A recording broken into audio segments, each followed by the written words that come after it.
Absa Bank has announced the launch of the Islamic Finance Practitioners Association, which aims to explore ways of increasing financial inclusion among members of the Muslim community. According to the bank, out of over 6 million Muslims in the country, barely 10% are included in the formal financial system. Speaking during the launch, Absa Bank head of Islamic banking, TEGO WOLOSA, noted that lack of a standardized regulatory framework continues to make it harder for financial institutions to come up with more Sharia-compliant products. Jimmy Mbogo reports. In the first half of the year, Lariba Banking, the Islamic wing of Absa Bank Kenya, saw an increase in deposit to 31 billion shillings, raking in over 1 billion shillings in revenue. The bank also saw an increase in its Lariba banking customers, who stood at 53,000 as at June this year, reflecting what the lender now terms as a faster growth rate than in other banking products.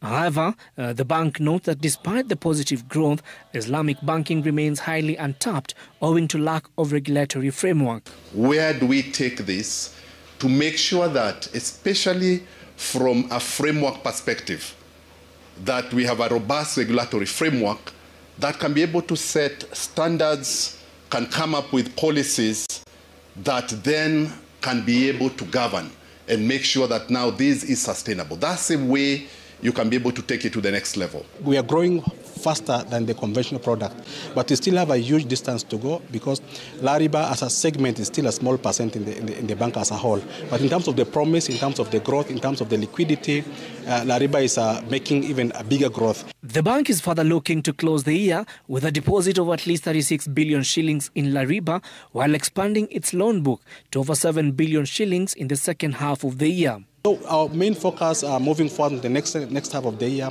is mainly on the MSME space. And if you look at markets like Italy, where Lariba is actually the leading brand from banking, majority of the customers that come to us are business people who import clothes from abroad. Following the formation of the Islamic Finance Practitioners Association, the bank has been asked to work with other players to advance regulation on Sharia banking by ensuring policy and regulatory standardization.